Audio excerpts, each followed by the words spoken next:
میری آقا رسول اللہ رسول اللہ۔ السلام علیکم۔ مدینہ میں آفتاب رسالت کی تجلیاں۔ مدینہ منورہ کا پرانا نام یثرب ہے۔ جب حضور پاک صلی اللہ علیہ وسلم نے اس شہر میں سکونت فرمائی تو اس کا نام مدینۃ النبی مطلب نبی کا شہر پڑ گیا۔ پھر یہ نام مختصر سے ہو کر مدینہ مشہور ہو گیا۔ تاریخی حیثیت سے یہ بہت پرانا شہر ہے۔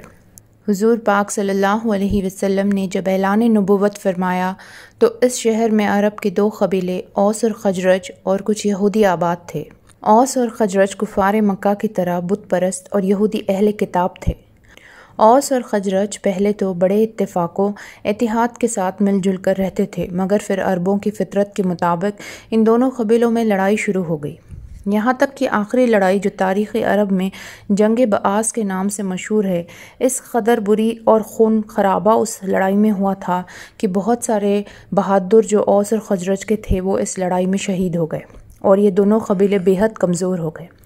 یہودی اگرچہ تعداد میں بہت کم تھے، مگر چونکہ وہ تعلیم یافتہ تھے اس لیے اوس اور خزرج ہمیشہ یہودیوں کی علمی برتری سے مرعوب اور ان کے زیر اثر رہتے تھے۔ اسلام قبول کرنے کے بعد رسول رحمت صلی اللہ علیہ وسلم کی مقدس تعلیم و تربیت کی بدولت اوس و خزرج کے تمام پرانے اختلافات ختم ہو گئے اور یہ دونوں قبیلے شیر و شکر کی طرح مل جل کر رہنے لگے۔ اور چونکہ ان لوگوں نے اسلام اور مسلمانوں کو پوری طریقے سے قبول کیا تھا، اسی لیے حضور پاک صلی اللہ علیہ وسلم نے خوش ہو کر ان کو انصار کے معزز لقب سے سرفراز فرما دیا۔ مدینہ میں اسلام کیوں کر پھیلا؟ انصار گو بت پرست تھے، مگر یہودیوں کے میل جول سے اتنا جانتے تھے کہ نبی آخر الزمان کا ظہور ہونے والا ہے، اور مدینہ کے یہودی اکثر انصار کے دونوں قبیلوں اوس اور خزرج کو دھمکیاں بھی دیا کرتے تھے کہ نبی آخر الزمان کے ظہور کے وقت ہم ان کے لشکر میں شامل ہو کر تم بت پرستوں کو دنیا سے نیست و نابود کر ڈالیں گے۔ اس لیے نبی آخر الزمان کی تشریف آوری کا یہود اور انصار دونوں کو انتظار تھا۔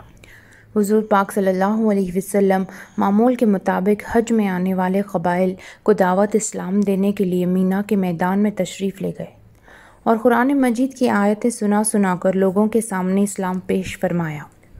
حضور پاک صلی اللہ علیہ وسلم مینا کے گھاٹی کے پاس جس کا نام عقبہ ہے، جہاں آج مسجد العقبہ ہے، تشریف فرماتے تھے کہ قبیلہ خزرج کے 6 آدمی آپ کے پاس آ گئے۔ آپ صلی اللہ علیہ وسلم نے ان لوگوں سے کہا کہ ان کا نام کیا ہے اور نسب کیا ہے، یہ ان سے پوچھا۔ پھر قرآن کی چند آیتیں سنا کر ان لوگوں کو اسلام کی دعوت دی، جس سے یہ لوگ بے حد متاثر ہو گئے اور ایک دوسرے کا منہ دیکھ کر واپسی میں یہ کہنے لگے کہ یہودی جس نبی آخر الزمان کی خوشخبری دیتے رہتے ہیں یہ یقیناً وہ نبی ہے، لہٰذا کہیں ایسا نہ ہو کہ یہودی ہم سے پہلے اسلام کی دعوت قبول کر لے۔ یہ کہہ کر سب ایک ساتھ مسلمان ہو گئے اور مدینہ جا کر اپنے اہل خاندان اور رشتہ داروں کو بھی اسلام کی دعوت دی۔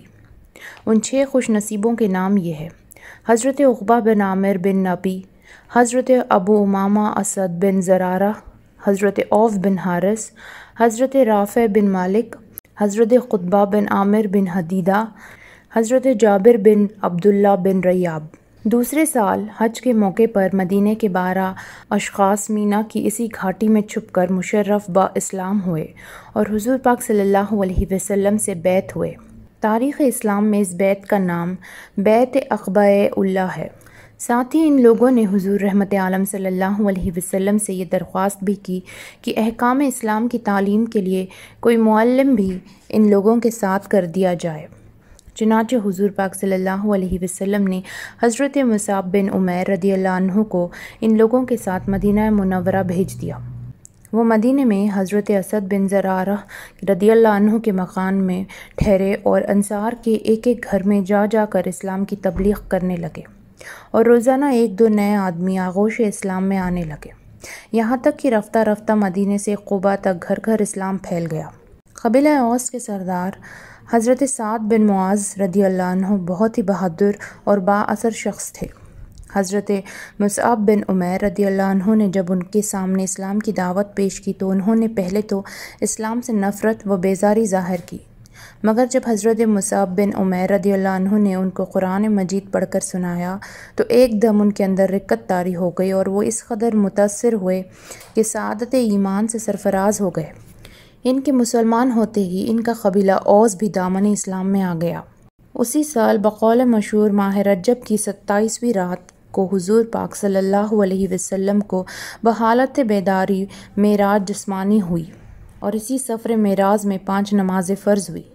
اس کے 1 سال بعد میں حج کے موقع پر مدینہ کے تقریباً 72 اشخاص نے مینا کی اسی گھاٹی میں اپنے بت پرست ساتھیوں سے چھپ کر حضور پاک صلی اللہ علیہ وسلم کے دست حق پرست پر بیعت کی اور یہ عہد کیا کہ ہم لوگ آپ صلی اللہ علیہ وسلم کی اور اسلام کی حفاظت کے لیے اپنی جان قربان کر دیں گے۔ اس موقع پر حضور پاک صلی اللہ علیہ وسلم کے چچا حضرت عباس رضی اللہ عنہ بھی موجود تھے، جو ابھی تک مسلمان نہیں ہوئے تھے۔ انہوں نے مدینے والوں سے کہا کہ دیکھو، محمد صلی اللہ علیہ وسلم اپنے خاندان بنی ہاشم میں ہر طرح محترم اور باعزت ہے۔ ہم لوگوں نے دشمنوں کے مقابلے میں سینہ سپار ہو کر ہمیشہ ان کی حفاظت کی ہے۔ اب تم لوگ ان کو اپنے وطن میں لے جانے کے خواہش مند ہو تو سن لو۔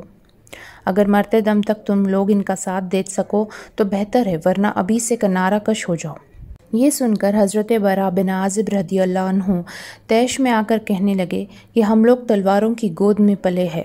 حضرت برا بن عازب رضی اللہ عنہ اتنا ہی کہنے پائے کہ حضرت ابو الحسین رضی اللہ عنہ نے بات کاٹتے ہوئے یہ کہا کہ یا رسول اللہ صلی اللہ علیہ وسلم، ہم لوگوں کے یہودیوں سے پرانے تعلقات ہیں۔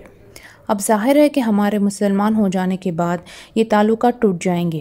کہیں ایسا نہ ہو کہ جب اللہ تعالیٰ آپ صلی اللہ علیہ وسلم کو غلبہ عطا فرمائے تو آپ ہم لوگوں کو چھوڑ کر اپنے وطن مکہ چلے جائیں۔ یہ سن کر حضور پاک صلی اللہ علیہ وسلم نے مسکراتے ہوئے جواب دیا کہ تم لوگ اطمینان رکھو کہ تمہارا خون میرا خون ہے، اور یقین کرو میرا جینا مرنا تمہارے ساتھ ہے۔ میں تمہارا ہوں اور تم میرے ہو، تمہارا دشمن میرا دشمن اور تمہارا دوست میرا دوست ہے۔